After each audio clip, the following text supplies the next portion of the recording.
막상 이제 저희가 되니까 아버님 상을 최근에 치렀는데 네. 아버님이 공교롭게도 제가 최근에 이제 그 윤석열이가 기소했던 마지막 사건 세 번째 사건의 대법원 확정 판결 소식이 나던 날부터 식사를 못 하시고 네. 그 길로 그냥 이렇게 떠나셨어요. 예. 그러다 보니까 이제 아버님 생각이 많이 나더라고요. 치르고 나서 얼마 안 돼서 계셨을 때 이 소식을 들으셨으면 참 좋아하셨을 것 같고 기운을 차리셨을 수도 있을 것 같다라는 생각.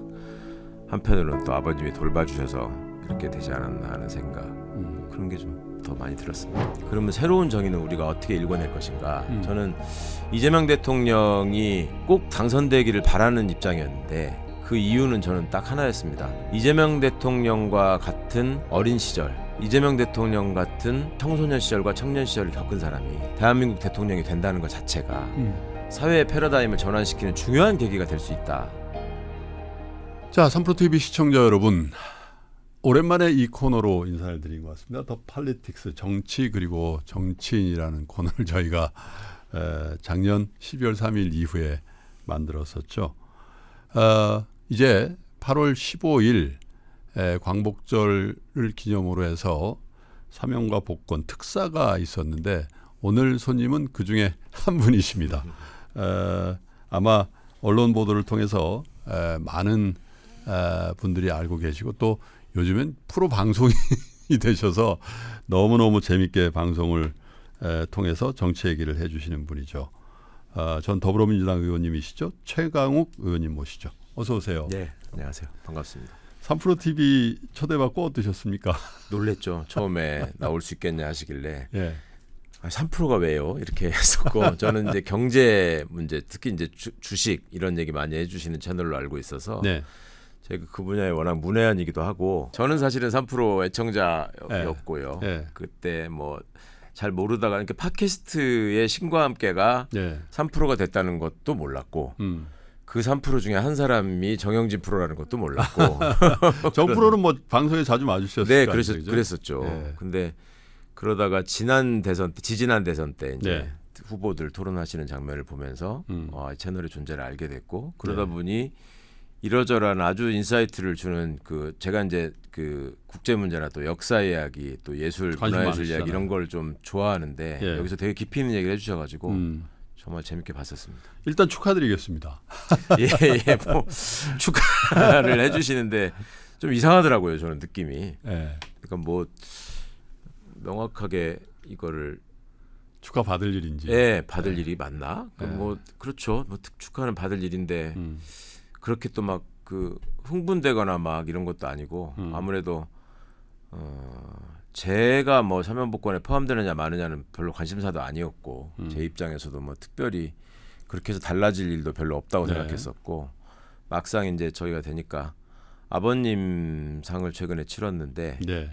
아버님이 공교롭게도 제가 최근에 이제 그 윤석열이가 기소했던 마지막 사건 세 번째 사건의 대법원 확정 판결 소식이 나던 날부터 식사를 못 하시고 네. 그 길로 그냥 이렇게 떠나셨어요. 예. 그러다 보니까 이제 아버님 생각이 많이 나더라고요. 치르고 나서 얼마 안 돼서 계셨을 때 이 소식을 들으셨으면 참 좋아하셨을 것 같고 기운을 차리셨을 수도 있을 것 같다라는 생각. 한편으로는 또 아버님이 돌봐주셔서 이렇게 되지 않았나 하는 생각.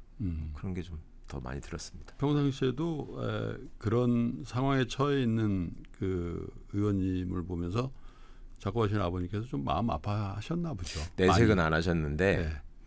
저한테 말씀하신 것보다 훨씬 더 주위 분들한테 이제 제 얘기를 많이 하셨던 것 같아요. 근데 처지가 이제 어느 날 장남이 백수가 되다 보니까 예. 아버님으로서는 또 장남이시군요. 그렇죠. 예. 그게 이제 장남이자 또 집안의 장손이기도 한데 어찌 보면 이제 어른들 세대에서는 좀 장손한테 뭐 집안의 기둥이다 하면서 기대를 걸고 막 이러시잖아요. 아이고 최 의원님한테 더 기대가 많으셨겠죠. 그러니까 뭔가가 잘 되고 있다고 생각하셨다가 이제 다 무너졌다고 생각하신 그런 면이 좀 있었던 것 같아요. 그래서 그러시군요. 많이 좀 내색은 안 하셨지만 좀 힘들어하셨던 것 같은데 늘 이제 제 안부를 걱정하시고 밤길에 혼자 다니지 마라. 네. 자동차 운전 혼자 하지 마라. 그런 예전에 왜 말씀하셨어요? 정치인에 대한 테러 이런 기억들이 있으시니까요. 네, 네, 네. 너는 워낙 대척점에 있으니까 걱정된다는 말씀 정도만 하셨었는데. 예. 그래서 어쨌든 뭐 타이에서 그 정치인 생활을 중단하시게 되신 이후에 네. 뭐 여러 가지 유튜브 또 방송 이런 걸 활발하게 하셨고 원래는 또 법조인이시고요. 네.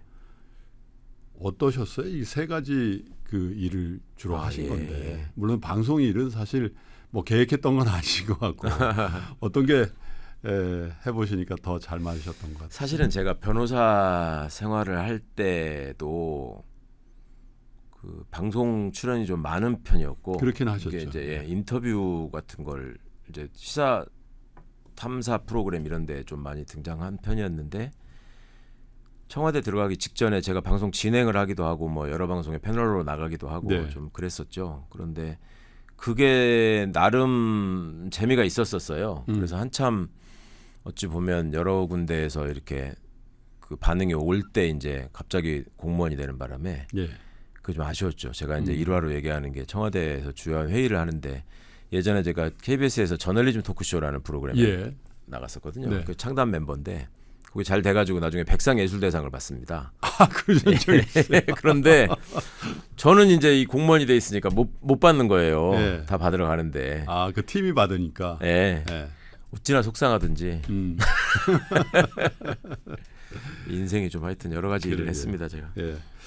뭐 어쨌든 이번 그 사면 복권에 뭐 통상 얘기하는 광복절 특사에 가장 화제가 된 인물 한 명만 꼽으라면 조국 대표죠. 조국 뭐. 대표겠죠. 예, 예. 뭐 이렇게 연락을 주고 받으신 건 예, 없으세요? 그 저기 사모님 통해서 예. 예, 형수님 통해서 근황 계속 듣고 뭐 그러고 있었는데요. 네.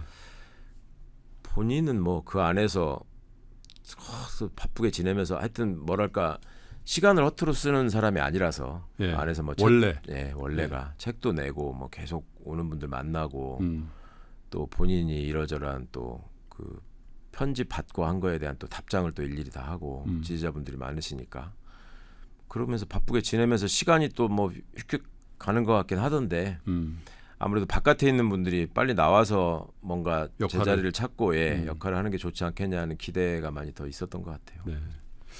안 그래도 뭐 책 얘기도 하셨습니다만 그 조국 대표께서 옥중에 쓰신 책에도 최 변호사님, 최 의원님하고의 인연이 예. 다소 담겨 있더군요. 그러니까 어떻게 정리를 해야 될까요? 뭐 사제지간이면서 동료이자 친구다 이렇게 정리를 하시는 것 같은데 평상시에는 어느 정도 친밀감을 갖고 있는 사이셨어요?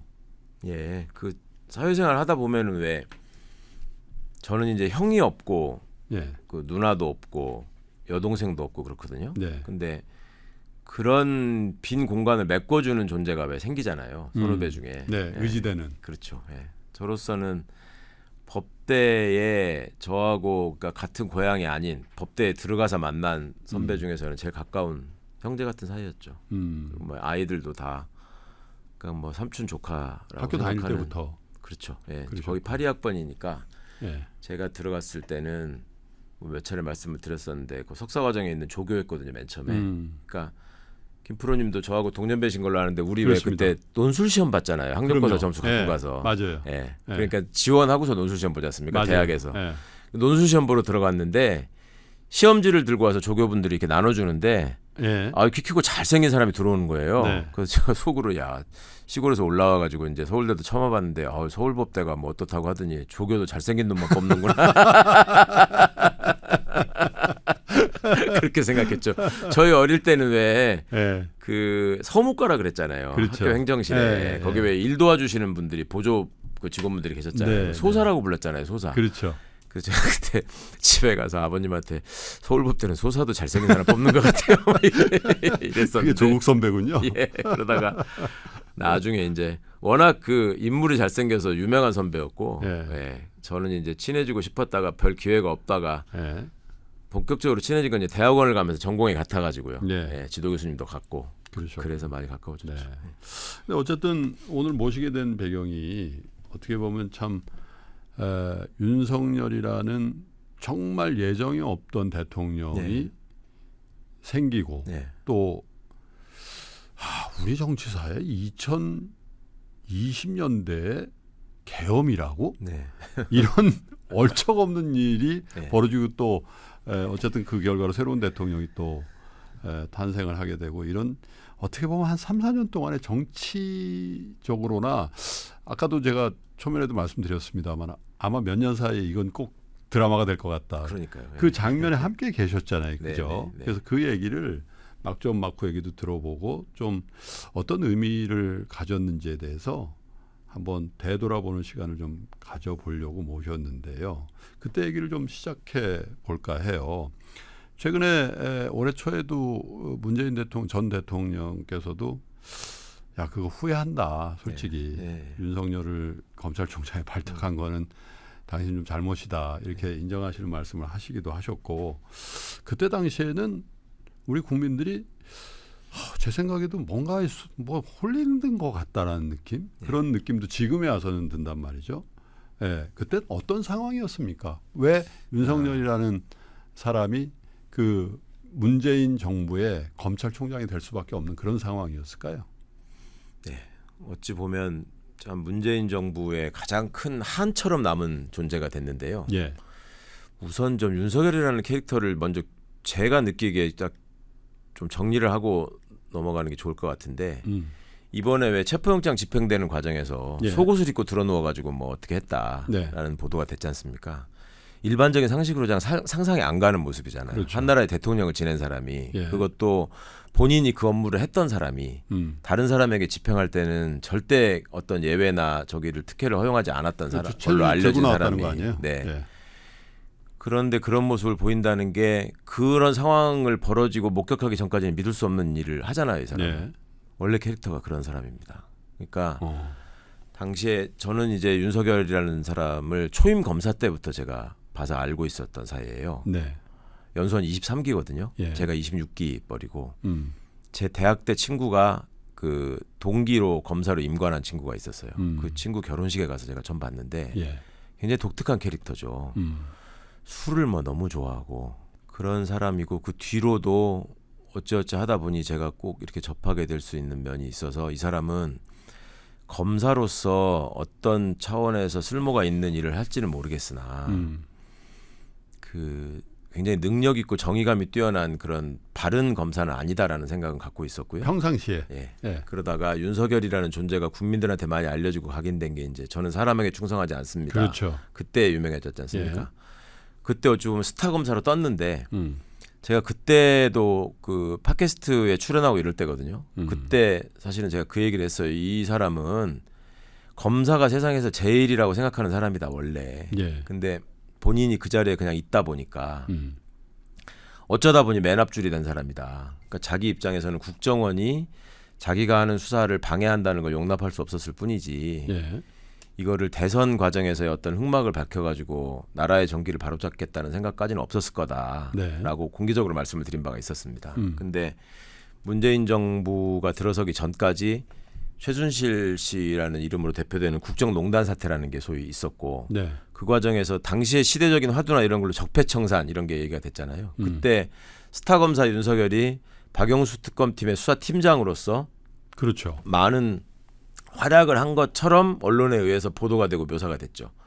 그때를 되짚어 보면 그 이제 정례적으로 브리핑을 하던 그 이규철 변호사가 무슨 코트가 몇 개다, 뭐 어떤 코트가 어울리느냐, 뭐 이런 게 기사가 되고 거기 수사팀의 일원으로 참여했던 한동훈이가 뭐 아주 뭐 수사를 잘하는 무슨 패셔너블한 무슨 신동이다 이런 식의 또 그 기사가 나가고 그러니까 저는 그게 나중에도 문재인 정부를 어지럽힌 검언유착의 시작이 거기서 비롯된 것이고 그 결과물로 윤석열이라는 사람이 대통령이 됐다로까지 이어졌다고 생각을 하는데 만들어간 거죠. 계속 어떤 사람의 캐릭터를.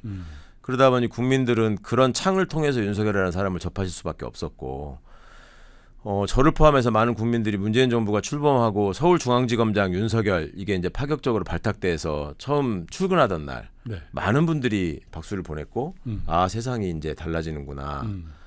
저는 그때 상징적으로 MBC에서 해고됐던 최승호 PD가 MBC 사장이 되시는 장면과 그 두 가지를 떠올렸거든요. 근데 막상 제가 이제 청와대에 들어가서 문무일 총장 다음에 총장 인선을 하는 과정이 이어지는데 그때 이제 후보군에 있는 사람들이 검찰총장 추천위원회에서 이제 추려집니다. 4명이 있었는데요. 그 4명에 대한 인사검증을 제가 맡은 사람이죠. 그때 그렇게 그 일을 하게끔 돼 있으셨잖아요. 그렇죠. 제 업무가 예. 그거니까요. 업무가. 예. 그런데 저희 내부 기준으로 이제 청문회에 출석해야 되는 사람은 인사검증의 기준이 훨씬 높습니다. 예. 그러니까 제출해야 되는 서류도 많고. 예. 근데 그 과정에서 이 4사람 중에 이게 최악이다. 그러니까 저희가 이제 그 대통령께 검증 결과를 보고 드리는 보고서의 내용에다가 이거는 결격 사유에 해당한다라는 팩트를 적을 때는 빨간색으로 적거든요. 예. 그다음에 약간 미흡한 거는 보라색. 아. 예. 그다음에 뭐 좋은 일을 한 거는 파란색 이렇게 적거든요. 그러면은 공직자로서 참 여러 면에서 이 사람은 너무 흠잡을 게 없다라고 하는 사람은 보고서가 대부분 파란색이고 그렇겠네요. 얇습니다. 또 예. 분량이. 예. 특별히 뭐 시비 걸 게 없으니까요. 뭐 그렇죠. 예를 들어서 주식 문제나 부동산 문제나 뭐 세금 문제나 병역 문제나 이런 것들이 민감한 게 있으면 그거를 확인해서 분석하는 보고서 분량이 늘어날 수밖에 없거든요.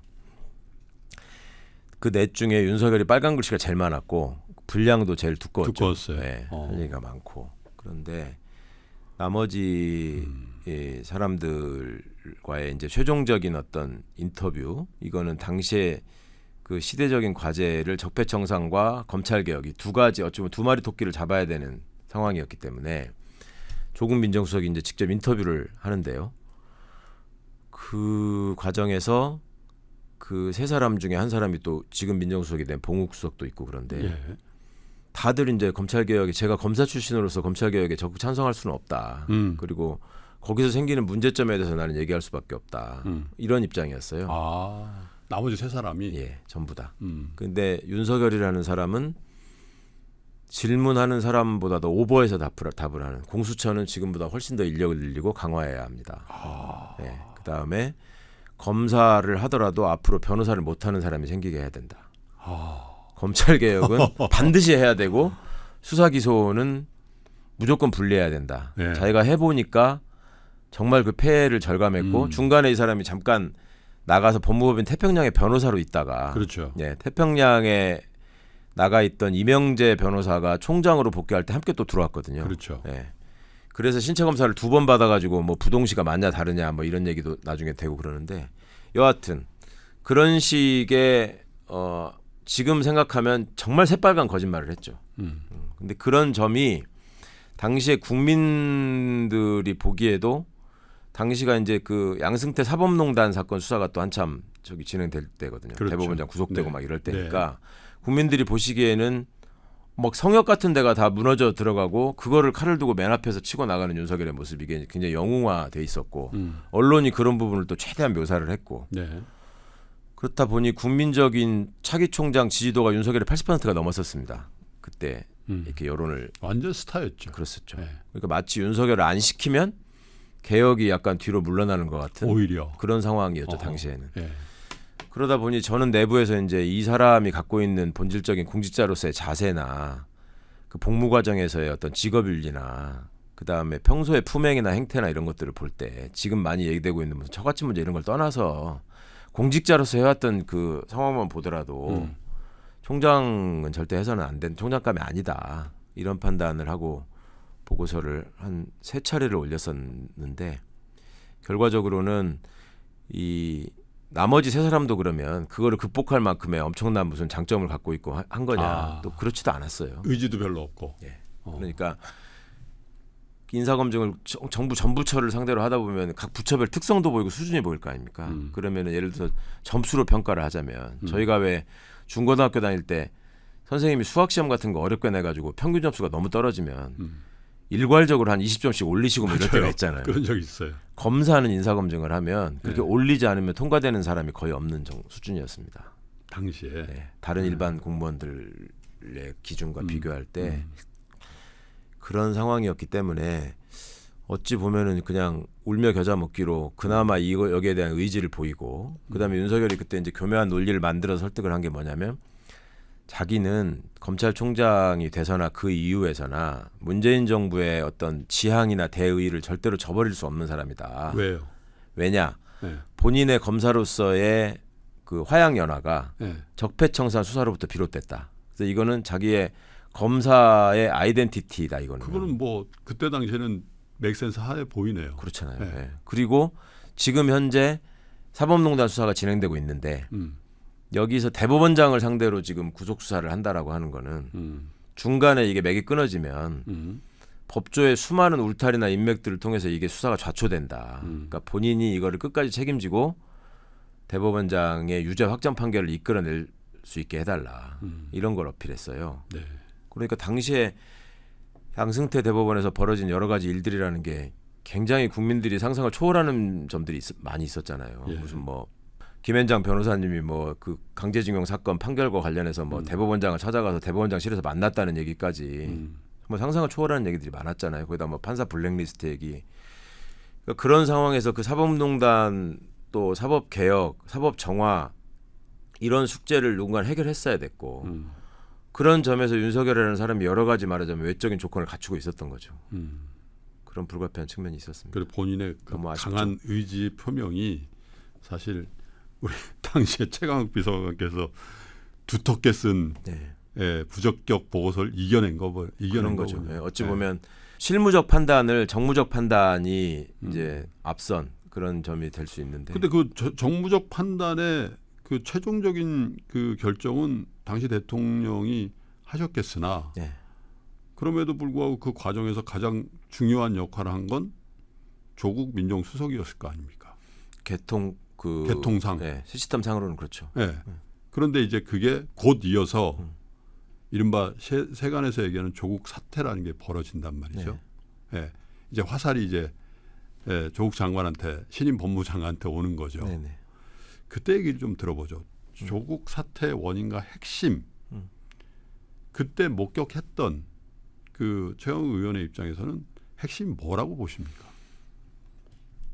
대통령이 되고자 하는 욕심에서 검찰 쿠데타를 벌인 거죠.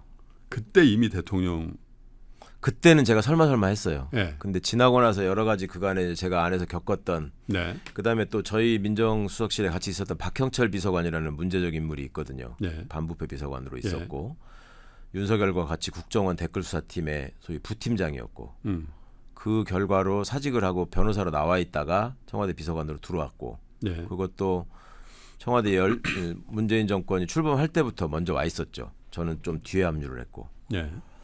그런데 중간중간에 뭐랄까 둘이 만들어낸 시나리오나 뭐 이게 속이는 과정 이런 것들이 철저하게 의사연락을 주고받아가면서 일종의 중간중간 계획을 수정해가면서 거기까지 온 거고 네. 이것도 좀 알려진 얘기지만 그 전에 뭐 그런 얘기를 했었어요. 윤석열과 박형철이 만나서 술 한잔 하면서 얘기를 하는데 윤석열이 조국 수석을 너무너무 칭찬하면서 저런 사람이 그 한국의 대통령이 되면 너무 좋겠다. 케네디 같은 사람이다. 네. 네, 뭐 이렇게 얘기를 했다고 하고 네. 그러면 그런 얘기를 저희는 그냥 일종의 아부성 농담 정도로 받아들이고 흘려들었었거든요. 네. 별 쓸데없는 얘기를 다 하네 뭐 이런 거였는데 윤석열의 입장에서는 실제 다음 대통령은 누굴까에 대한 관심이 있었던 것 같고 그다음에 지금 드러나지만 우리 김건희라는 분의 야심이나 야망이 여러 가지 본인의 분석이나 점괘들을 통해서 자기 남편이 대권을 잡을 수 있다라는 얘기로 이어진 것 같고 그리고 조국 소위 말하는 조국 사태가 이어지던 중간에 대호 프로젝트라는 얘기를 제가 제보를 받아서 들었거든요. 대호 프로젝트. 대호 프로젝트. 네. 전직 특수부 검찰 출신들이 모여가지고 뭐 윤석열을 대통령으로 만들기 위한 어떤 프로젝트를 진행하고 있다. 그리고 이제 그 일환으로 중앙지검장 윤석열이 중앙일보, 조선일보 같은 뭐 언론사의 사주들을 만나서 식사를 하고 뭐 노래방을 가고 이런 얘기들이 이제 포착이 됐고.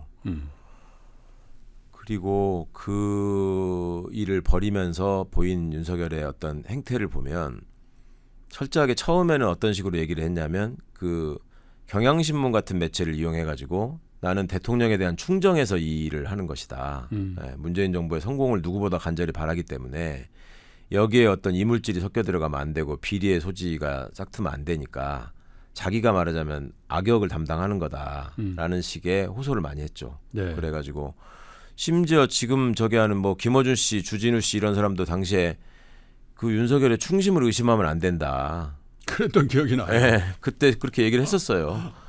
그리고 많은 사람들이 좀 그런 거 아니야? 이런 생각을 하는 분들도 많았죠.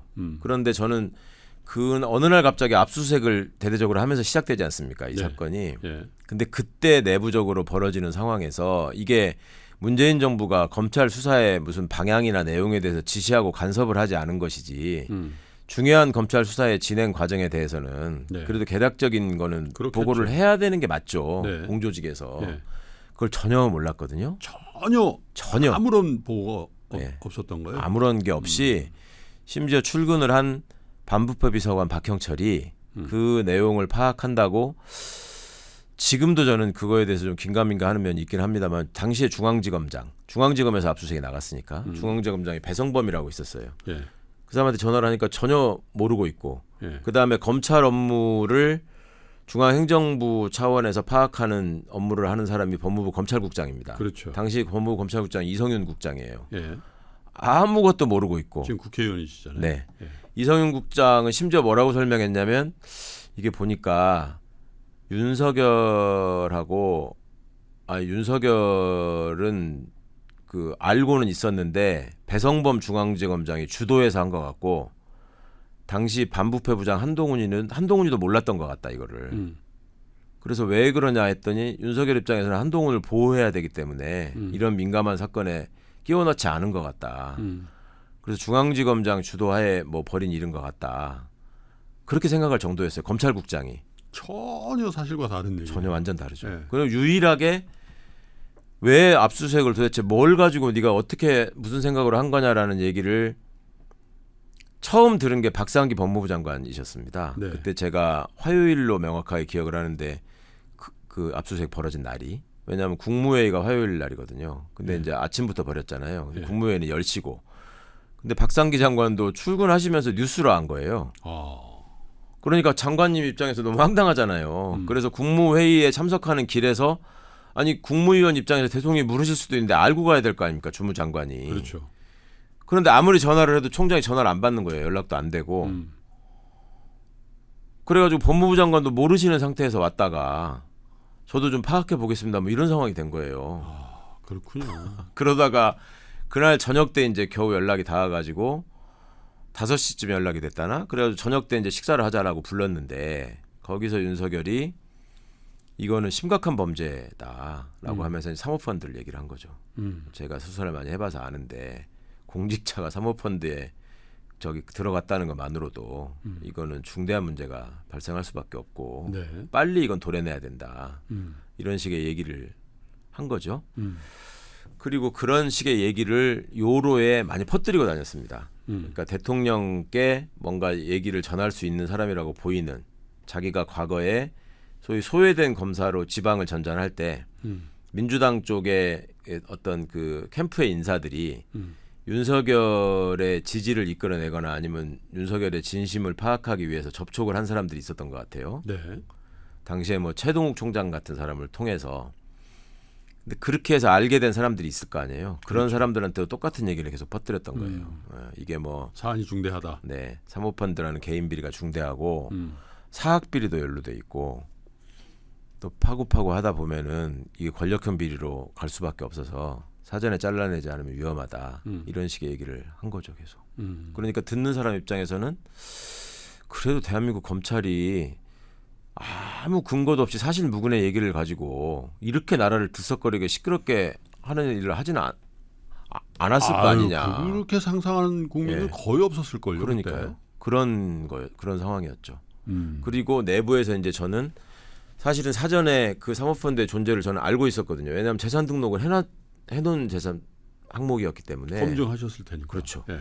그럼 당연히 그걸 검증하죠, 저희는. 예. 이 사모펀드 법무장관으로서의 검증. 예, 법무부 장관 후보자로서 그거 다 들여다봤어요. 예. 그리고 사모펀드가 어떻게 출자가 돼 있고 뭐에 투자를 하고 있고 뭐 이런 것들도 대충은 알고 있었고 그 과정에서 이제 권력형 어떤 비리나 이런 게 개입될 소지가 있나 당연히 파악하는 게 저희의 책무이기 때문에 여러 가지로 검증에 전혀 그렇지 않았어요. 그리고 거기에 이제 그거를 그 재산 등록을 하게 된 이유도 본인이 먼저 이게 혹시 문제가 될까 싶어서 다 공직자윤리위원회에 물어보고 해가지고 이거는 등록하고 뭐 심사 대상도 아니다 뭐 이런 얘기를 들어가지고 한 거였단 말이죠. 그러니까 그런 것들이 다 검증이 됐기 때문에 당시에 박경철 비서관이 저에게 이게 지금 그 심각한 상황으로 계속 이어질 것 같은데 이제 수석님이라고 부르죠. 나는 수석님을 너무 좋아하니까 대통령님을 너무 존경하니까 더 이상 상처를 받지 말고 스텝다운 했으면 좋겠다라는 얘기를 했었어요. 여기서 수석이라면 조국 수석이죠. 법무장 후보. 방금 전까지 수석이다가 이제 법무장 후보가 된 거니까. 그러면서 거의 울먹울먹 하는 거예요. 그래서 제가 네가 지금 울먹거릴 게 아니라 내가 보기에 이거는 지금 근거가 없는 걸 가지고 지금 뭔가 선입견을 가지고 수사를 하는 거다. 하다 보면 분명히 이게 실체가 없다는 게 나올 수밖에 없을 거다. 니네가 검찰이 능력이 있는 집단이라면. 그러면 그 상황에서 과거 특수수사를 한답시고 했던 수법대로 가지치기를 해가지고 이거저거 갖다 붙여가지고 별건으로 어떻게든 유죄를 만들어서 거꾸로 뜨리겠다는 짓을 하지 말고 본인이 다니면서 핵심 범죄고 너무나 민감한 거라고 얘기했던 거를 확인해 보니까 아니라고 하면 끝내면 그만인 거다 이거는. 그렇게 하도록 하는 게 네 역할이다. 반부패 비서관으로서. 너는 공안 출신이니까 특수애들이 어떻게 하는지 수법을 알지 않느냐. 그러니까 이 친구도 제가 너무 잘 알죠. 그거는 못하게 막는 게 제가 할 일인 것 같습니다라고 얘기를 했고 저는 그렇게 될 거라고 한참 동안 생각을 했었습니다. 그래가지고 심지어 그 부인에 대한 어떤 그 수사로 이제 비화되고 뭐 그때부터 표창장 얘기가 나오고 뭐 하잖아요. 그 과정에서도 그 정경심 교수에 대한 변호인을 박형철 비서관이 청와대로 들어오기 전에 몸담았던 법무법인이 있어요. 네. 그 법무법인에 그 특별감찰반장으로 검사 출신으로 같이 들어왔던 이인걸 변호사라는 친구가 있었는데 그 친구는 먼저 나가 있었거든요. 이인걸 변호사가 그 법무법인에 복귀해가지고 그대로 몸담고 있었고 과거 그 법무법인을 같이 만들었던 박형철과 같은 검사 출신들이 다 같이 있었고 거기다가 첫 번째 변호를 맡겼었어요. 네. 그 수사가 진행되는 과정에서. 예.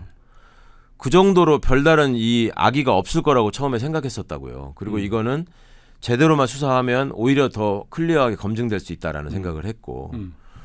근데 갑자기 뭐 그 와중에 무슨 뭐 저기 동생의 무슨 이혼한 부인 뭐 이런 문제까지 갑자기 들고 나오고 애들 얘기를 하고 온갖 지저분한 플레이를 해서 이거는 정말 악성이다. 이건 나쁘다라는 얘기를 하고 근데 그러한 와중에 이제 양쪽의 어떤 그 보고서가 막 이제 충돌하는 거죠, 계속. 이거는 아니다, 맞다, 뭐 이런 식의 얘기들이. 이제 그런 중간에 윤석열이가 이제 그 민정수석, 그러니까 조국 수석의 후임으로 온 김조원 민정수석에게 예. 그 절대 하지 않던 전화를 걸어가지고 민정수석에게 호통을 치는 사태가 생기죠. 민정수석에게. 네, 오밤중에 전화를 걸어가지고 당연히 근데 민정수석이 원래 부임을 하면은 인사를 하고 뭐 이러는 게 예의잖아요. 공직에 있는 사람이 그렇죠. 업무 관련자가 예. 있고 민정수석이 또 연배가 위인데 근데 전혀 그렇게 하지 않았거든요. 그러다가 어느 날 전화가 와가지고 아니 내가 이렇게까지 했는데 지금 장관 후보로 계속 유지할 겁니까? 이런 식으로 하면 내가 사표 내겠다. 이렇게 일방적으로 얘기를 하고 전화를 끊어버린 거예요. 네. 그때까지 김조원 민정수석은 대통령한테 정무적 부담을 덜어드려야 한다라는 생각이 되게 강했던 분이고 조국 수석과 관련해서 조국 장관 후보자와 관련해서 그만 내리는 게 좋겠다라는 의견 쪽으로 많이 기울어져 있었던 상황이었어요. 아, 그렇군요. 네, 그리고 그거를 결정하는 회의를 토요일 날 그 대개 삼청동에서 당정청 협의회를 마치고 그게 들어오면 대통령 관저로 와가지고 주요 관련자들이 모여가지고 이제 마지막 결정을 하자 이런 날이었거든요. 네. 근데 그 전날 금요일 밤에 전화가 온 거. 윤석열이 김조원 수석한테 전화를 한 거예요. 그래서 그렇게 소리소리 지른 거예요. 근데 제가 무슨 다른 일 때문에 그 확인된 사실을 가지고 또 윤석열이 무례하고 있다는 얘기를 이제 보고를 하려고 민정수석한테 금요일 밤에 전화를 드렸더니 이분이 막 화가 나가지고 막 숨을 몰아쉬고 있는 거야. 그래서 아니 왜 그러십니까? 그랬더니 윤석열이가 지금 전화가 왔는데 예. 이런 식으로 나한테 호통을 친다. 내가 정말 기가 막힌다. 그래서 제가 아니 그러면은 빨리 대통령한테 그건 보고를 하셔야 될 일이다. 그랬더니 내일 아침에 나를 박자마자 대통령께 가서 보고하겠다. 그래서 이제 관저로 뛰어 올라간 거예요, 수석이. 토요일 아침에. 네. 그거 이제 고위 마지막 회의체가 다 모이기 전에. 그러니까 대통령께서 딱 들으시고 사표를 받아라. 이렇게 말씀하신 거예요. 이거는 이제 의도가 명확히 드러났다. 이거는 대통령의 인사권에 대한 인사권에 대한 도전이다. 네. 그렇지 않습니까? 대통령이 그렇죠. 그 과정을 지켜보면서 결정을 하려고 날짜를 잡아놨는데 본인이 알았는지 몰랐는지는 모르겠으나 그거를 대통령의 수석비서관한테 전화를 걸어가지고 호통을 치는 그리고 워딩도 내가 이렇게까지 했는데 당신들이 고집을 부리느냐. 네. 내가 그러면 그만두겠다라는 말을 한 거잖아요. 너무 기가 막힌 일이었고 그 상황에서 이제 저희는 당연히 사표를 제출할 걸로 알았습니다. 그래서 토요일 날 이제 그 상황을 고지를 하고 그 회의는 이제 그러면 조국 장관은 임명한다. 이거는 그냥 인사권에 대한 도전이고 모종의 악의가 있기 때문에 이대로 이걸 용납해서는 안 된다라고 당연히 결론이 갈 수밖에 없는 상황을 윤석열 스스로 만든 거예요. 네. 일요일 날 박경철 비서관이 사표를 받으러 갑니다. 그래서 월요일 날 저희가 출근을 했는데 아침 회의 때 사표를 들고 왔는 줄 알았어요. 그 수석이 사표 가져왔냐? 그러니까 아니 뭐 그냥 홧김에 한 말이었고 안 낸답니다. 그런 거였죠. 그게 이제 거기서 우리 문재인 대통령께서 정치인 출신의 그러니까 김영삼 대통령 같은 네. 정치권에서 여러 가지 이제 그 정무적인 경랑을 겪어온 대통령이셨다면 산전수전 다 겪으셨다면 네, 그러셨다면 당장 사표를 받아오라고 하고 그걸 공개하셨을 겁니다 아마.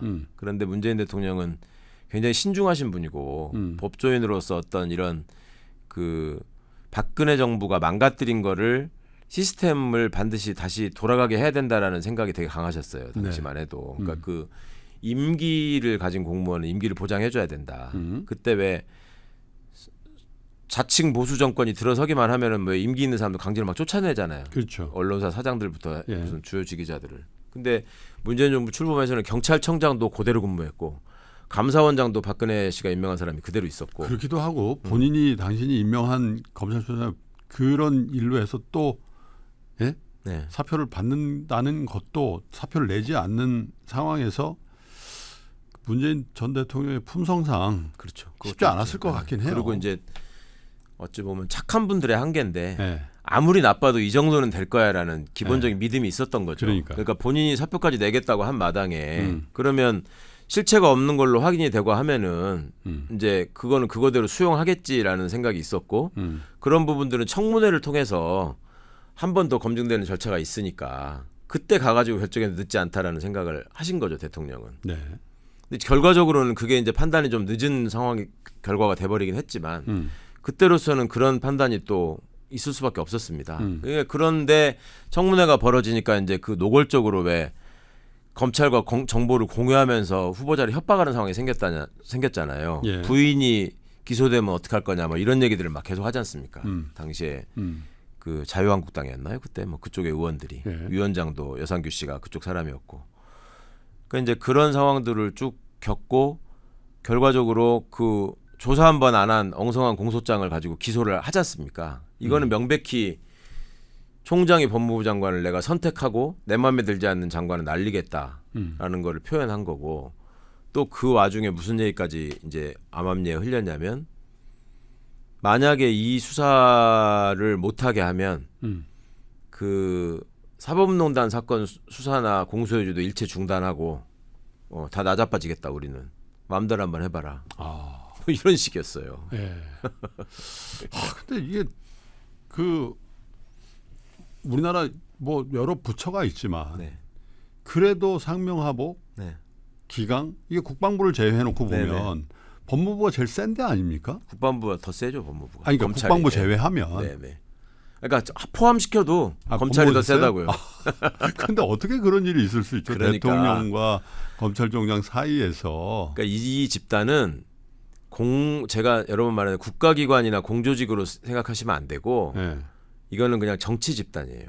그러니까 윤석열이라는 어떤 사적 욕망에 가득 찬 총재를 모시는 정치 집단이 된 거예요. 그러니까 그 전에 사실은 중앙지검장 때부터 윤이 사전 정지 작업을 한 셈이 됐죠. 그 뭐랄까 윤석열 사단이라는 게 구축이 되고 그런 얘기 많이 했었죠. 소위 특수통 검사를 네. 중심으로 그 과정에서 검사들이 사표를 내고 많이 나가지 않습니까? 네. 그러다가 대검으로 가면서 중앙지검의 간부들이 그대로 대검으로 따라서 옮겨가는 예. 그렇게 세팅이 되는 거죠. 그러다 보니까 다 어찌 보면 시쳇말로 윤석열 똘마니들만 가득 차 있는 거지. 그거를 견제하거나 제어할 수 있는 사람이 없는 거예요. 그리고 윤석열은 국민들이 윤석열에 대해서 당시까지만 해도 영웅시하는 분위기가 여전했기 때문에 그거를 등에 업고 나를 건드릴 수 있어? 이런 게 있었던 거죠. 근데 아까 말씀하신 그 사모펀드 투자 관련 의혹은 지금 어떻게 처리가 됐죠? 당시에 그 사모펀드를 운영했던 조모 씨라는 그 조국 대표의 오촌 조카, 네. 거기가 그 근원이잖아요. 예. 그 사람과 관련한 형사 사건이 먼저 진행됐거든요. 거기서 이거는 전혀 권력형 비리가 아니다라고 판결문에 명시가 됐죠. 네. 그리고 구성이나 이런 거를 봐도 당시에 언론이 의혹을 제기했던 거는 그 펀드가 투자했던 대상이 뭐 전국의 가로등을 바꾼다더니 예, 뭐 이런 거였잖아요. 그래가지고 수익을 내서 조국의 대선 자금을 만들기 위한 펀드였다. 뭐 이런 식으로 보도를 했었단 말이에요, 당시에. 예. 전혀 하나도 실체가 드러나지 않았고 말도 안 되는 소리였다라는 게 그거는 조국 장관 사건, 정경심 교수 사건, 그 조모 씨 사모펀드 운용자 사건에서 다 공통적으로 확인된 확립된 사실관계 확정이죠. 조국 대표가 지금 그 사업 처리를 받은 거는 구체적으로 어떤 혐의에 대한 법원의 인정 때문입니까? 이거저거 다 빼고 예. 입시 비리 표창장? 아니 표창장이 아니고요. 서울대 법학전문대학원에 예. 딸을 예. 오지도 않았는데 온 것처럼 뭘 만들어줬다라는 거. 그다음에 뭐 청탁금지법 위반. 그거 아시지 않습니까? 예. 부산대 의대에서 장학금 받은 거를 예. 민정수석 재직 기간만 딱 잘라내가지고 요거는 뇌물이다라고 기소했다가 그게 무죄가 되니까 청탁금지법으로 공소장을 바꿔가지고 연간 뭐 300만 원 이상 받을 수 없는데 아빠가 민정수석이기 때문에 딸한테 장학금을 준 거고 이거는 결국 아빠한테 준 거다. 이런 식의 구성을 해가지고 그거를 청탁금지법 위반이라는 죄명을 갖다 붙였고 법원이 또 그걸 받아준 거죠 그대로. 그러니까 대한민국의 공직자들은 자녀들이 장학금을 받으면 안 되는 거예요.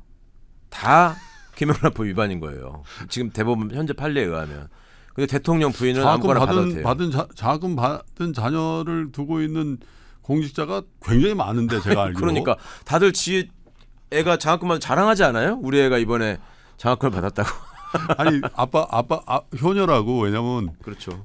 공직자가 무슨 월급이 있냐. 공직자는 또 장학금 지원도 안 되잖아요. 그러니까. 요새 회사든 대학 등록금 지원해 주는 데 많잖아요. 네. 예. 그러니까 그래도 참 다행이라고 그런 덕담을 많이 하잖아요. 우리들끼리 만나면. 근데 저는 다른 건 뭐 제가 다 사업적인 걸 잘 몰라서 검토를 안 해봤는데 곽상도 의원 네, 아들 50억. 네. 이거하고 비교. 거기 사업 처리 안 받았죠.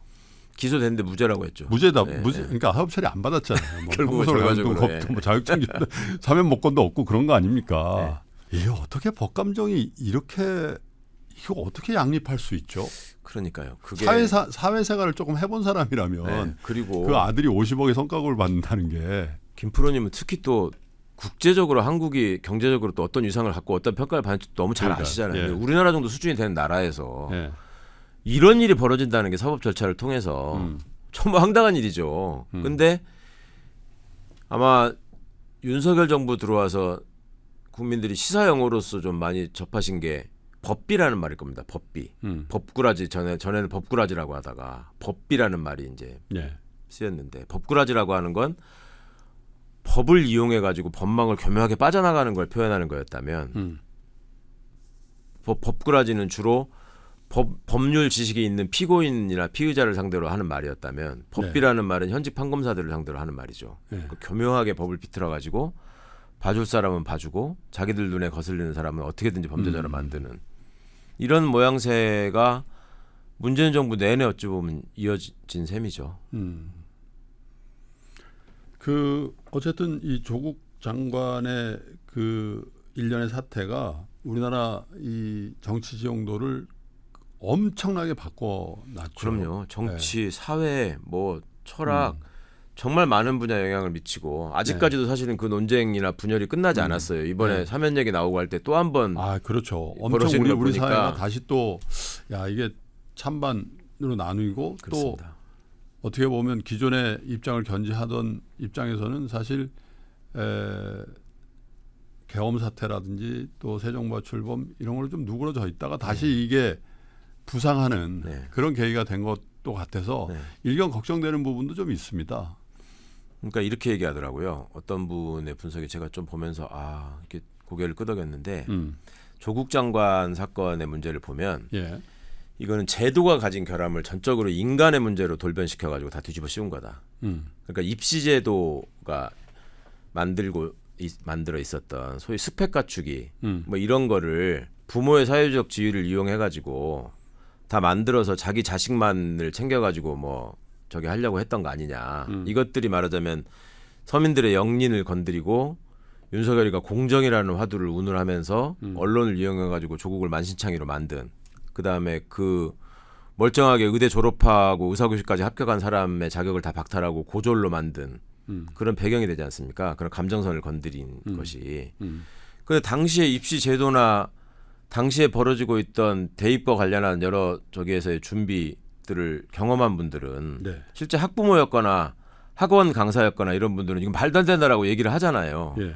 그러니까 제도가 갖고 있는 결함을 인간의 문제로 해가지고 한 사람한테 다 뒤집어 씌운 결과물이 된 거고, 반대로 인간이 갖고 있는 결함을 제도의 탓으로 돌리는, 이게 지금 대표적으로 윤석열이 보이고 있는 태도. 그러니까 본인이 분명히 내란을 일으키고 불법적인 계엄을 다 하고 했음에도 불구하고 이거를 헌법재판 제도를 탓하고 체포영장 제도에 결함이 있다고 하고, 계엄이라고 하는 건 제도적으로 자기가 할 수 있는 일이라고 하고, 이런 식으로 호도하려고 하는 것 자체가 너무나 이게 논리가 전도된 거다라는 얘기를 하고, 그거를 언론이 제대로 짚지 않는다. 그리고 본인들과 평소에 가깝게 지내고 술 고기 한 번이라도 더 사준 쪽의 얘기로 너무 경도돼 가지고 하나의 프레임을 만들었고, 그리고 아까 제가 국정농단 사건 때부터 이게 발화가 됐다라고 말씀드린 부분은 그때 그 국정농단 특검의 과정을 통해서 현직 대통령이 탄핵되는 결과로 이어졌잖아요. 거기서의 어떤 효능감을 느낀 것 같아요. 그러니까 정치 검찰과 예. 친검 언론이 우리가 힘을 합치면 할 수 있다. 현직 대통령이든 현직 대법원장이든 다 꺾을 수 있다라는 데서 오는 일종의 쾌감? 그런 것들이 그 뒤로도 이자들에게는 제휴관계로 계속 이어지고, 그간의 한국 사회가 키워온 입시를 통과해서 어떠한 일정한 성적만 갖고 있으면 모든 거를 다 갖춘 걸로 그냥 간주했던, 이런 데서 오는 여러 가지 문제점들이 한국 사회의 욕망이 낳은 그 출세 구조, 이런 것들의 가장 안 좋은 모습들이 결집돼 있는 게 조국 사태나 윤석열 당선이나 이런 모습으로 집약돼서 나타난 거 아닌가 하는 생각을 합니다. 저는. 당시에 이제 아무래도 우리 사회에 뭐 그 사실 관계를 떠나서 굉장히 크게 왔던 단어 한두 개를 꼽으라면 공정 정의 뭐 이런 거였던 것 같아요. 그래서 사실 그 많은 사람들이 일종의 그 상태에서의 상실감이나 배신감 같은 것도 있었던 거고, 또 그게 어떤 연유였던 간에 우리 사회의 어떤 세대, 어떤 분들은 그런 부분에 대해서 굉장히 큰 상처를 받았단 말이죠. 엄청난 박탈감을 느끼셨고. 그렇죠. 그래서 정치적으로 지지를 하던 반대를 하던 그 여부를 떠나서 우리 사회의 그 사건만큼 굉장히 충격적으로 이 공정이라는 화두가 왔던 사건이 없었던 것 같은데, 그게 또 정치적인 격변을 낳기도 했습니다마는 이제 마무리를 하면서 우리 최영욱 의원께서 생각하시는 우리 사회의 정말 공정이라는 화두에 대해서 정치권 혹은 공직자로서 또 사회 어떻게 보면 리더들이잖아요. 대부분 다. 그죠? 어떻게 이것들을 잘 봉합하고 또 새로운 의미의 또 새 정부가 출범한 지 지금 한 3달밖에 안 됐어요, 사실은. 그래서 새 정부가 이런 시대적인 화두, 공정 정의에 대해서는 어떻게 국민들과 함께 해 나가야 될지에 대한 의견도 좀 여쭤보겠습니다.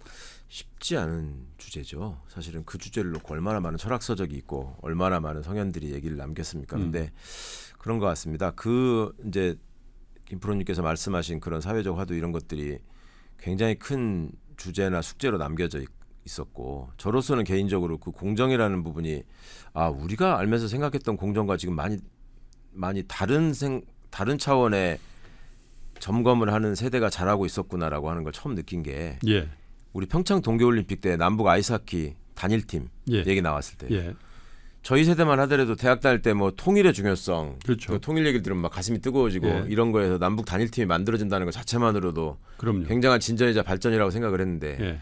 그때 우리 청년 세대들이 예. 그걸 비판했지 않습니까? 그렇죠. 저렇게 충격이었죠. 예, 저렇게 합치면은 예.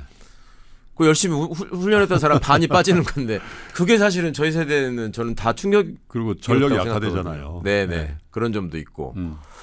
그래서 이게 사회 패러다임이 바뀌었다라는 거를 놓치고 있었구나라는 점이 하나 있고 예. 그러면 새로운 세대의 패러다임이라는 건 어떻게 만들어져 가야 할 것인가 이거는 그때 이제 제기됐던 조국 장관 또 그 자녀들을 둘러싼 또 저도 연루돼 있던 여러 가지 입시 문제나 이런 것들을 볼 때 그 한국 사회의 치열한 경쟁 구조 속에서 이 학벌 자본이라고 하죠. 그 중요성을 얘기하는 그 통념이라는 게 이렇게 강고하구나. 그거 하나로 마치 무슨 제품에 엄청난 그 품질 보증 마크가 붙는 것처럼 대학 어디 나왔냐가 평생을 따라다니는 나라잖아요, 여기가. 하물며 학위를 어디서 얼마나 훌륭한 학위를 하고 오더라도 학부 어디 나왔어를 가지고 사람의 품질을 평가하려고 하는 사회지 않습니까, 여전히. 네.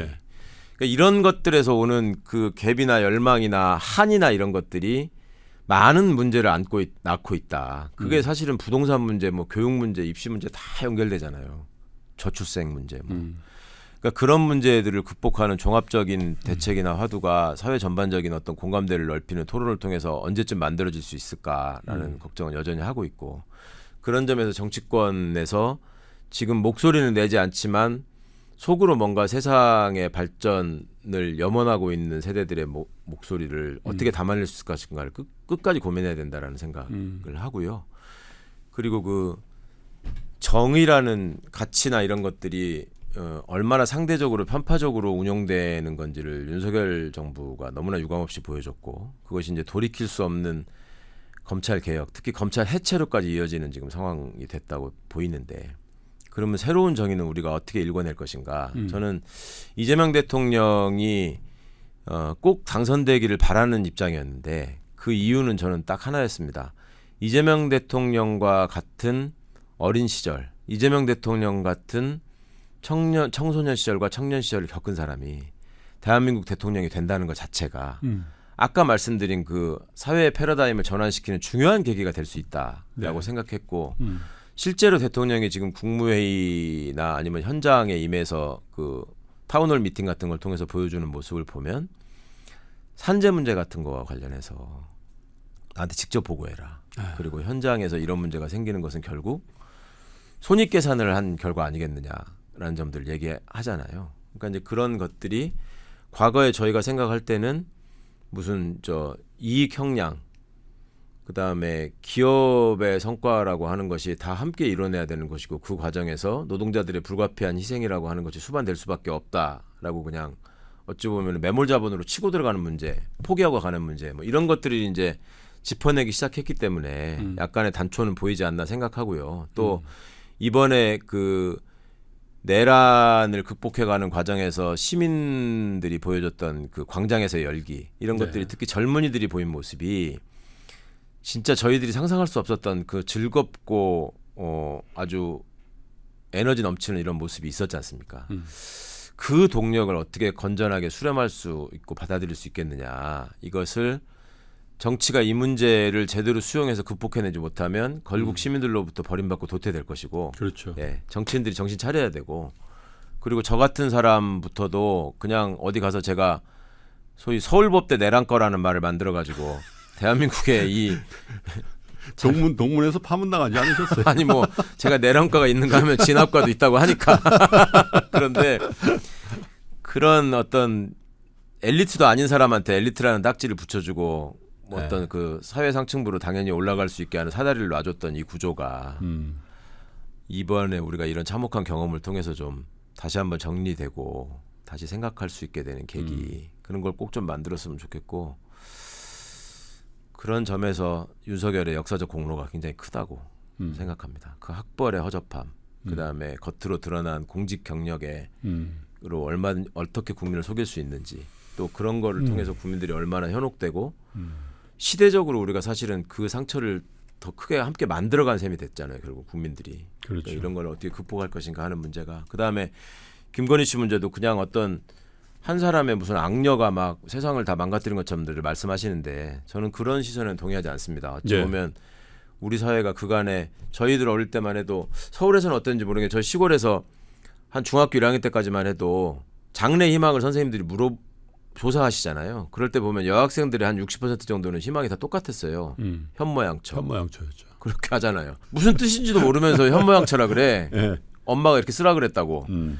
그렇게 하다 보니 뭐 여자 팔자는 뒤웅박 팔자다. 무슨 남편에 따라서 내 삶이 달라진다. 그렇죠. 뭐 이런 식으로 말하자면 종속된 사람으로 취급을 했지 않습니까? 근데 그게 이제 세상이 바뀌고 많이 달라져서.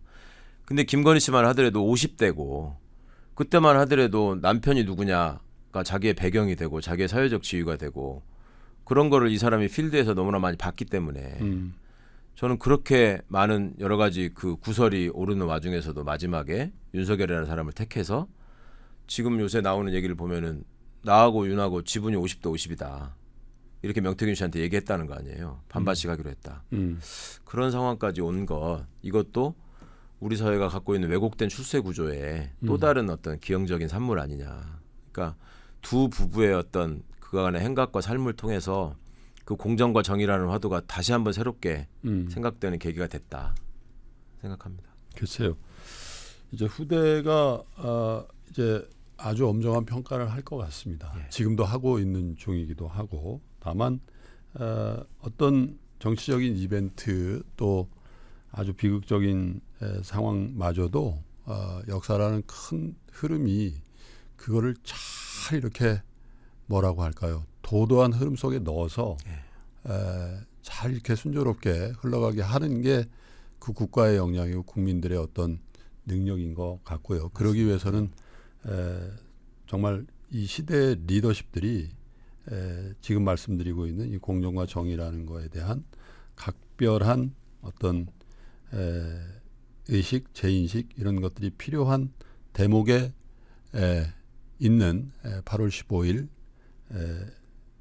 사면인 것 같습니다. 그래서 여러분들이 많은 생각을 하시게 될 대목인데 의원님의 행보는 어떠십니까? 어떤 계획을 갖고 계십니까? 저요? 예. 당장은 이제 제가 복권을 통해서 변호사 자격을 회복했기 때문에 지금 변호사 업무도 못 하셨어요? 그럼요. 예. 원래 그냥 있었으면 2027년 9월까지 변호사 자격이 정지돼 있는 상황이었습니다. 그래서 프로 방송인 이유가 있으셨네요. 네, 생계를 또 하셔야 네, 할 게 없었어요. 그 애들은 지금 제가 애가 많아가지고 대학생이 넷 중에 3명이 아직도 대학생인데 확실히 자본주의 국가에서는 경제적인 어려움이 크긴 크더만요. 그리고 그래서 일단은 좀 월급 받는 어떤 직장을 좀 빨리 이제 찾아야 됩니다. 네. 그래서 그래야 될 것 같고 그리고 이번에 사실은 제가 그 아버님 상을 치르고 또 이어지는 이제 이런 어떤 사면복권 상황이나 이런 걸 맞으면서 제가 진짜 사회 속에서 혼자 살고 있지 않았구나라는 거를 여러 가지 면에서 절감을 했어요. 예. 예. 감사하고 정말 가슴 벅찬 상황들이 훨씬 많았고 네. 또 다른 한편으로 돌아보면은 제가 일각에서 말씀드렸지만 평생을 이제 어찌 보면 사회생활의 거의 전부를 법조인으로서 살았는데 그 과정에서 제가 알고 챙기고 친하게 지내고 정말 친동생처럼 여겼던 또 검사들이 많이 있었을 거 아닙니까? 네. 한 명도 안 왔단 말이죠. 그 방송에서 들었습니다. 예. 예. 저는 그게 좀 개인적으로 되게 충격적이었어요. 이게 이렇게 사는 건가 하는 생각이 들어서 이제 그 전과도 지워주시는 사면도 생기고 했으니까 이제 착하게 살자라고 문신을 새겨야 되지 않을까. 알겠습니다. 축하드리고요. 어쨌든 또 법조인 최강욱을 한번 보게 될 것 같고 또 지금은 뭐 여쭙지 않겠습니다. 아주 정치적인 일정이라는 게 많이 있고 또 향후에 어떤 행보를 하실지는 우리 시청자 여러분들과 함께 지켜보기로 하면서 8.15 특별 사면에 즈음한 아주 오래된 얘기는 아닙니다만 그때 당시의 얘기를 좀 회고해봤습니다. 이렇게 나와주셔서 감사드리고요. 네. 간혹 또 뵙도록 하겠습니다. 불러주셔서 참 뭐랄까 처음에는 되게 낯설었고 좀 당혹스러웠는데 예. 네, 굉장히 즐겁고 영광이었습니다. 고맙습니다. 감사합니다. 예. 또 뵙겠습니다. 네. 고맙습니다.